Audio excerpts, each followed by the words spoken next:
Good morning, good afternoon, or good night, and welcome to Command Power, the show in which we discuss all things Magic the Gathering with a focus on Commander. And today we have a brand new episode in our card spotlight series in which I look at a card that I feel is underplayed or underappreciated in Commander and discuss its merits. But before we do that, just a quick reminder to please click subscribe if you enjoy these videos. It's the only way the YouTube algorithm really notices me, and we're currently growing the channel and it helps me a lot. Much appreciated. And today we have another spoiler from Phyrexia, or will be one. It is Nahiri the Unforgiving. For one colorless, one red, one Phyrexian Boros, and one white, we have a legendary planeswalker Nahiri. It starts with 5 loyalty and it has completed, so if you paid the Phyrexian mana by paying 2 life, then it comes in with 3 loyalty instead of 5, and it has +1 until your next turn. Up to 1 target creature attacks a player each combat if able. The other +1 is discard a card, then draw a card, and it has 0, exile target creature or equipment card with mana value less than Nahiri's loyalty from your graveyard. Create a token that's a copy of it. The token gains haste, exile it at the beginning of the next end step. As with the other planeswalkers in this set, they've completely knocked this out of the park by being really unique and different. What's special about this Nahiri is that she doesn't have a minus effect, but it still has a kind of minus feel to it because the creature or equipment that you exile from your graveyard has to have mana value smaller than Nahiri's loyalty.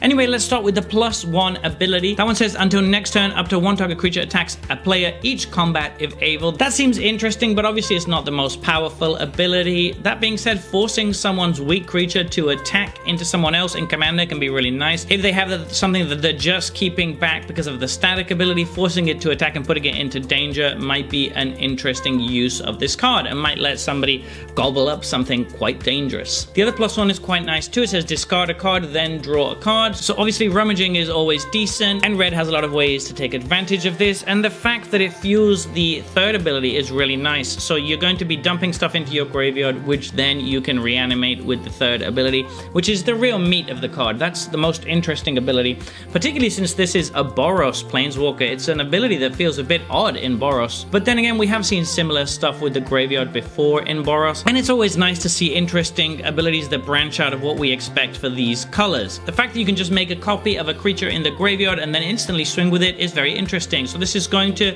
work very well with enter the battlefield abilities, but not that well with dying abilities because of course it gets exiled at the end of turn. They also put a clause in that means you have to exile whatever you're making a copy of, so you're not going to be able to reuse the same thing over and over like you would be able to do with, say, Felden of the Third Path. So that keeps this ability in check, because otherwise I do think it would be very, very strong. With the way it is worded, it's strong, but it's not going to be game-breaking necessarily or anything. It might slot very well into certain decks that want to play with the graveyard in Boros. There are quite a few of those these days, so I can see this finding a place in Commander, but it's not going to be breaking the format or anything, and that's fine. So there you have it. That has been our card spotlight for today. What are your thoughts on this card? Let me know in the comment section below. I read all comments and respond to all of them too, and if you enjoyed this video, don't forget to click like or subscribe. It really helps the channel. And until next time, take care. Woo!